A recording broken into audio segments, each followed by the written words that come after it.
Okay, so pulling shots. Welcome everybody. My name's Sam, and this is Kaylee. Hello. And today we're just going to talk about employee retention. So it's kind of just always something up in the air. Just something that's always a point of topic. For every place. Yeah, any business owner. Yeah. I think coffee shops are different though because it kind of Yes. tends to be a starter job for a lot of people. So when it comes to things like turnover or kind of either like on both sides, turnover and kind of people working up in the business, it's just Yeah, a lot quicker, I feel like, in this industry. for sure. A lot more. Yeah, there's only so many opportunities, so it can be a lot quicker of a turnover. 6 months to a year job, but Yeah. we've been. Yeah, we're just going to share a couple things. Yeah. Things that we do that we found successful, some things we kind of steer clear of, or some things we have implemented. So first off, I think empowerment. We really, in the last year, I think empower employees. I think we've made it more of a point of just a kind of a main point of ours whenever we're kind of talking to people, hiring people.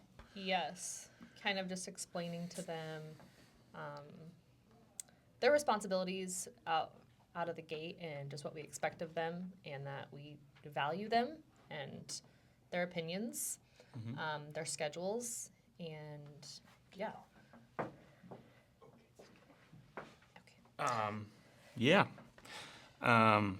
I mean, yeah, it's just empowering employees and, giving them a purpose. I mean, we don't have like a big mission statement or values or anything that we like put on the forefront of our hiring process, but We do, we've implemented this year kind of like a meet and greet process. So Yeah. we contact people from their resumes that they send in, and it's kind of just like an informal meet, like we're meeting for coffee at one of the shops, and we discuss with them what we expect from them, and we tell them the history of Friedrichs, because it's a great history. I think it's a Yeah. great story. So we tell them about that, what we expect from our employees, and then kind of let them sit on it for a couple of days, and then reach out and ask if they'd like to do a formal interview still. Gives them an opportunity to kind of decide if they want to continue with the interview process, and it gives us an opportunity as well.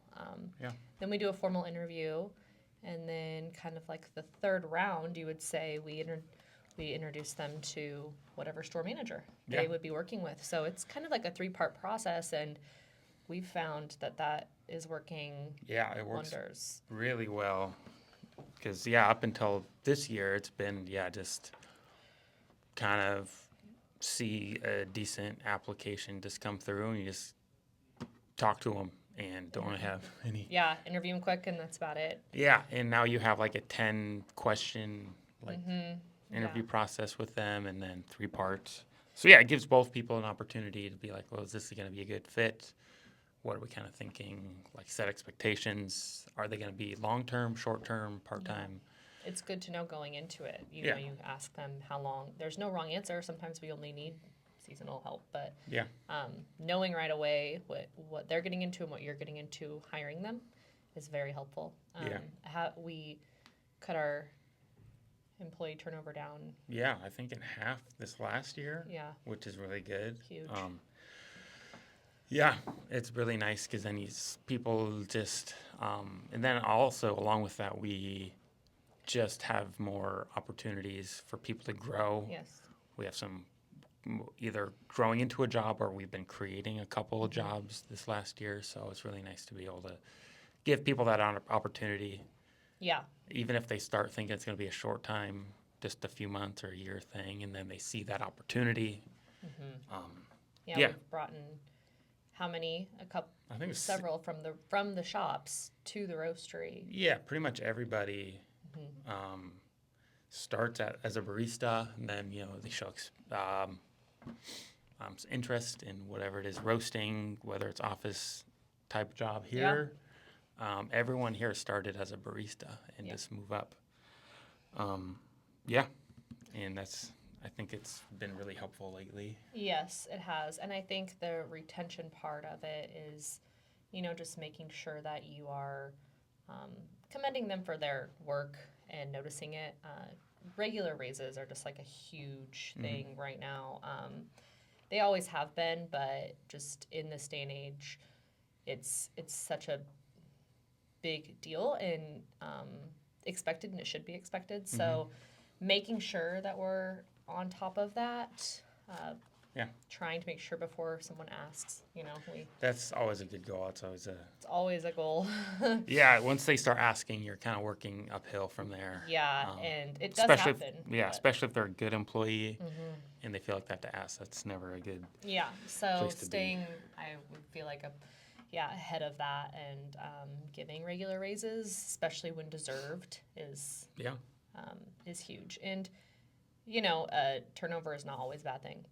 There's good turnover as well. We've Yeah, and I experienced mean, that. I think just in general, I don't think zero turnover, especially in a coffee shop. No. I mean, you think restaurants have 300%, I think, Mm-hmm. is the average. So they're hiring 3 full new teams every year. Yep. I mean, we were maybe 50% last year, I'm guessing. Yeah. But yeah, I mean, turnover is always good. I think it's just always natural. And just with the different seasons coming, people's schedules changing. Absolutely. Yeah, and I think it brings a good new environment, kind of fresh new eyes, especially as we're growing. Yes. It's always good to have your Yeah. long-term people, but it's never a bad thing, because people do life changes. Yeah. You enter new life seasons, and sometimes it's time to move on. That's okay. So yeah, we're definitely not saying that turnover is bad. It is No. good, but the fact that we were able to cut ours in half this past year Yeah, was great. that's been yeah.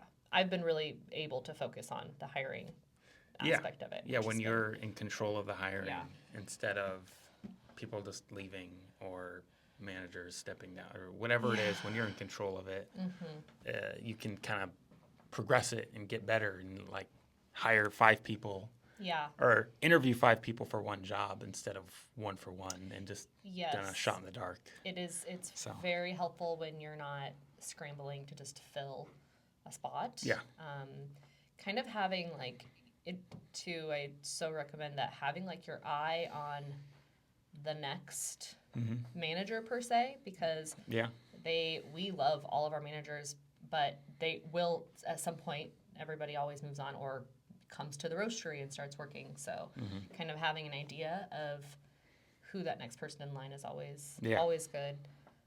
We have found that hiring within is usually Pretty much always works out better. I don't think Always. we've ever had a successful No, I don't- hire for a manager, hire for a position here. at the roastery. That's no. pretty much 0 for a couple. Yeah. So. So hiring within, again, it's just empowering the Yeah. employees. It's huge. I think it's the empowerment part of it is probably one of the number one things to Yeah. retain them for sure, and having a good hiring process. Yeah. And we just implemented that this year. This is This is all new still very stuff new. or Or the last year, 2024. yeah. So And it's been, yeah. And one thing we did almost 3 years ago, we started guaranteeing credit card tips up to an amount. So yeah, it's kind of a nice way for employees just to be guaranteed a certain number. because they get their base pay, and then no matter what, we guarantee a certain amount of credit card tips. Yeah, and it's not Hourly. like, the way, it's not like I think we communicate it well, because it's not like this is your pay, but this is how this is split up. Yeah, And if it's higher, then this is what it is. And if it's lower, we make up the difference. So at least gives people more opportunity,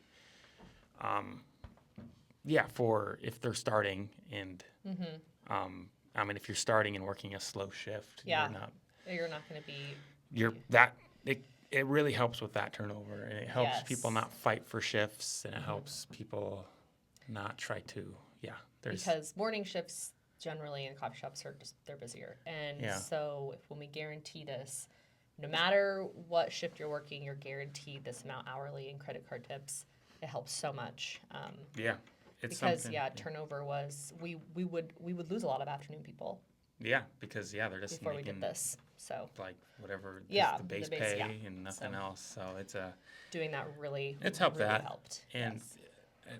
yeah, I mean we still get credit card tips and Mhm. it's all stays the same. It's not like people. No, Yeah. works really well.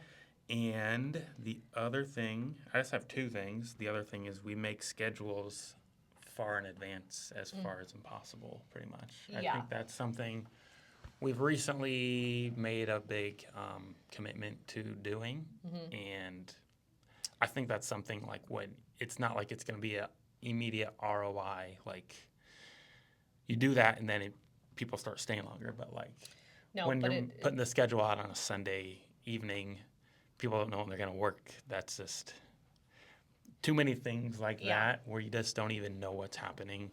it's so helpful. yeah. I would say just for people to have a life outside. And that's kind of goes with the respecting of your employees. Like you want them to be able to plan their Yeah. other activities besides work. So Yeah. giving them that opportunity to do so, and just like you always want to be respectful of time off requests and things like that. But I've noticed our managers generally just send out a text like, "Hey, send me your time off request," Yeah. and then people That do, works. and then they send out 2-3 week schedule or in advance, and it does seem to work really well. It's very helpful, less frustrating for everyone. Yeah. Yeah. It does, and it works both ways. I think Yes. people just, and it both helps communication, and it helps employees have time to figure stuff out, Yes. and not be like feel like they're getting taken advantage of by getting a text the day before, Right. or whatever it is. Yes. Yeah, those are my two things. I don't know if you had anything else. Any other quick tips? I don't think so. I mean, I would say definitely trying not to overwork and take advantage of your employees. You always want to Yeah. make sure to do that. Sometimes in this business, especially, it's just sometimes you got to overschedule 1 week, but always be considerate and listening to your employees for sure, making sure that it's like an open door policy. Yeah, for sure. Yeah, and I'd always recommend having, if you have the availability to do so, to have someone that have your managers at your places, and then having someone else that they can go to if they're not comfortable doing that, Yeah. which would be me. But I Yeah. think that that's always good to have that option, just in case. So Yeah. yeah, Well, sweet. Thank you. yeah, thanks. Yeah. I feel like I looked at you too much, and I feel like my fat face is gonna be